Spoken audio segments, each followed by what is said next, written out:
வணக்கம். ஆகாஷ்வாணி புதுச்சேரி செய்தி அறிக்கை வாசிப்பவர் நாராயணசாமி. குடியரசுத் தலைவர் திருமதி திரௌபதி முர்மு வரும் 27ஆம் தேதி முதல் மே மாதம் 2ஆம் தேதி வரை சிம்லாவிற்கு பயணம் மேற்கொள்கிறார். அவர் சிம்லாவில் உள்ள குடியரசுத் தலைவரின் அதிகாரப்பூர்வ இல்லத்தில் தங்க உள்ளார். இது தொடர்பான பாதுகாப்பு உள்ளிட்ட அனைத்து ஏற்பாடுகளையும் மேற்கொள்ளுமாறு சம்பந்தப்பட்ட துறை அதிகாரிகளுக்கு மாவட்ட ஆட்சியர் திரு அனுபம் காஷ்யப் அறிவுறுத்தியுள்ளார். ராஜஸ்தான் மாநிலம் பலோட்ரா மாவட்டத்தில் உள்ள பச்பட்ராவில் அமைந்துள்ள நாட்டின் முதலாவது கிரீன்ஃபீல்ட் ஒருங்கிணைந்த எண்ணெய் சுத்திகரிப்பு மற்றும் பெட்ரோகெமிக்கல் வளாகத்திற்கு அருகில் ஏற்பட்ட தீ விபத்து காரணமாக நாளை பிரதமர் திரு நரேந்திர மோடி கலந்து கொள்ள இருந்த நிகழ்ச்சி ரத்து செய்யப்படுவதாக தெரிவிக்கப்பட்டுள்ளது.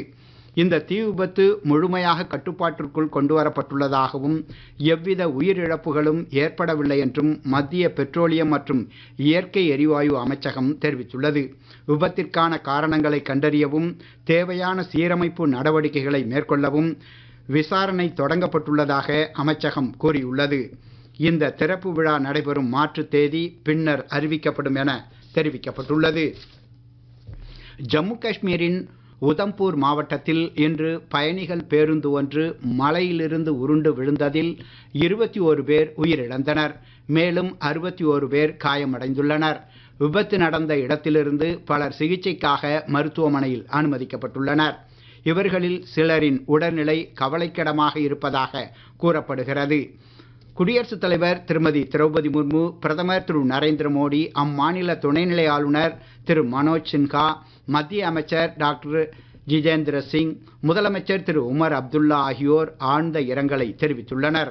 விபத்தில் உயிரிழந்தவர்களின் குடும்பங்களுக்கு தலா 2 லட்சம் ரூபாயும் காயமடைந்தவர்களுக்கு தலா 50,000 ரூபாயும் நிவாரணத் தொகையாக வழங்கப்படும் என்று பிரதமர் திரு நரேந்திர மோடி அறிவித்துள்ளார். உயிரிழந்தவர்களின் குடும்பத்திற்கு தலா 2 லட்சம் ரூபாயும், படுகாயமடைந்தவர்களுக்கு தலா 1 லட்சம் ரூபாயும், லேசான காயமடைந்தவர்களுக்கு தலா 25,000 ரூபாயும் நிவாரணத் தொகை மாநில அரசு சார்பில் உடனடியாக வழங்கப்படும் என்று அம்மாநில முதலமைச்சர் திரு உமர் அப்துல்லா தெரிவித்துள்ளார். காரைக்காலில் உள்ள அரசு மேல்நிலைப் பள்ளிகளில் 2026-27ஆம் கல்வியாண்டிற்கான 11ஆம் வகுப்பு மாணவர் சேர்க்கை குறித்து செய்திக்குறிப்பு வெளியிடப்பட்டுள்ளது. இதன்படி 10ஆம் வகுப்பு பொதுத் தேர்வில் தேர்ச்சி பெற்ற மாணவ மாணவியர் இதற்கான விண்ணப்பங்களை இன்று தொடங்கி அனைத்து அரசு மேல்நிலைப் பள்ளிகளிலும் பெற்றுக்கொள்ளலாம் எனவும், பூர்த்தி செய்யப்பட்ட விண்ணப்பங்களை வரும் 30ஆம் தேதிக்குள் அந்தந்த பள்ளிகளிலேயே சமர்ப்பிக்க வேண்டுமென்றும் அறிவுறுத்தப்பட்டுள்ளது.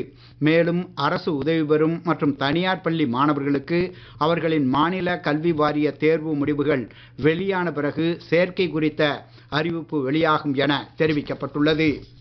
காரைக்காலில் இயங்கி வரும் அரசு பாலிடெக்னிக் கல்லூரியில் 2026-27ஆம் கல்வியாண்டிற்கான மாணவர் சேர்க்கை தொடங்கியுள்ளது.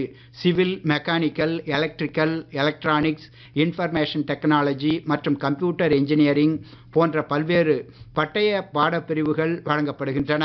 புதுச்சேரி மாநில மாணவர்களுக்கு 2,265 ரூபாயும், பிற மாநில மாணவர்களுக்கு 6,765 ரூபாயும் மிக குறைந்த கல்வி கட்டணமாக நிர்ணயிக்கப்பட்டுள்ளது.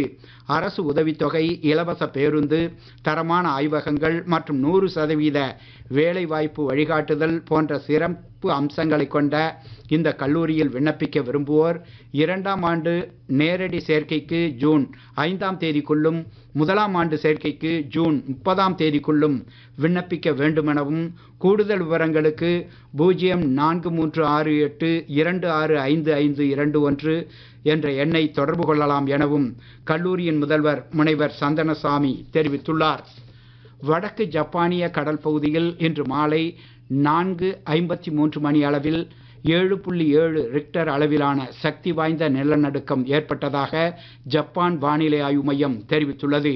இதனைத் தொடர்ந்து அங்கு சுனாமி எச்சரிக்கையும் விடுக்கப்பட்டுள்ளது.